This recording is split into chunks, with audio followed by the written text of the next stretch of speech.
What's going on, guys? Welcome to the video, and today we're going to be talking about this deck that I created, or other people have created, but I'm doing a video on it. But it's a Gengar EX deck, but it also has Clefable and Jinx inside of it, and these have key roles in being able to sustain and keep going inside battles. The entire deck is below, and let's get into it. So, first of all, this deck contains, Jinx, which people would think it maybe is questionable. Why would you include Jinx inside this? But when you look at Jinx's attack, it still is not the greatest. 30 damage for 2 power points, for 2 energy? No.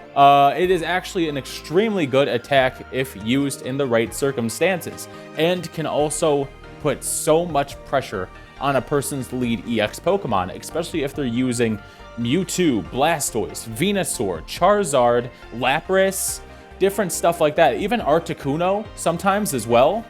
But just to tell you what Jinx's move is, it is 30 damage, but then plus 20 for every energy on a Pokemon. So, for Mewtwo, if you were going up against a Mewtwo deck, and you threw out Jinx to attack it, that means that Jinx would not just do 30 damage, not just 50 damage, not just 70 damage, not just 90 damage, but 110 damage to that Mewtwo. So all that you have to do before Jinx comes out is hit it 2 times with your first Pokemon on the field.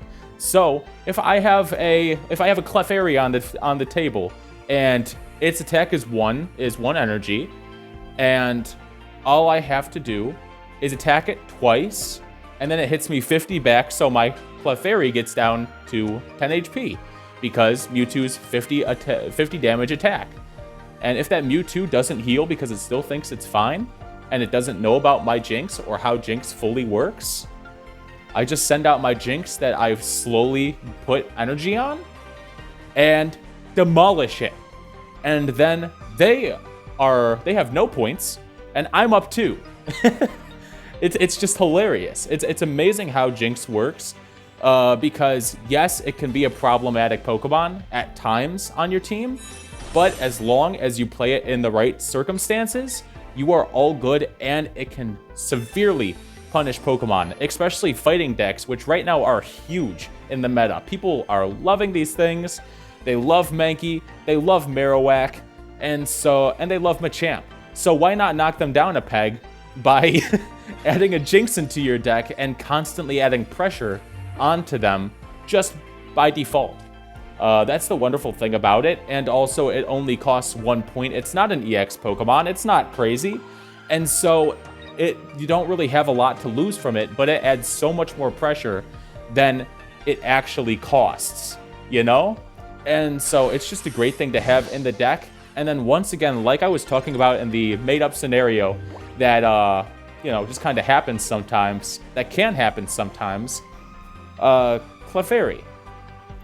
It was knocked down to 10 HP, but then if you have a Clefable in your deck and evolve that Clefairy, then bada bang bada boom, it's back up to 60 HP because Clefable has 100 HP and it still has a 1 energy cost attack that does 40 damage. And what's amazing is, alright, so the greatest lead for this deck, not even talking about Gengar EX and stuff like that, the best lead that you can have for this deck is a Clefairy up front, a Ghastly in the back, and then a Jinx there on the bench as well, just to be safe, And then giving the first energy to the Clefairy, second energy to the Ghastly, and then the third energy to the Jinx, just so you can swap between them if anything. Also, as you can see, I have X speeds in this deck, just so you can swap between them without costing those energies. But yeah, and then also once that Clefairy is out there, you then can evolve it to Clefable when you get your Clefable, and of course it'll have 100 HP, which is incredibly tanky for being a psychic Pokemon, and also is very nice for being able to do that psychic damage. The only other thing that's similar to that would be Kangaskhan. This is all I can think of right now off the top of my head. Kangaskhan, that costs 1 energy, to do a possibility of 60 damage, but it's all a coin flip, and he could just do, crap.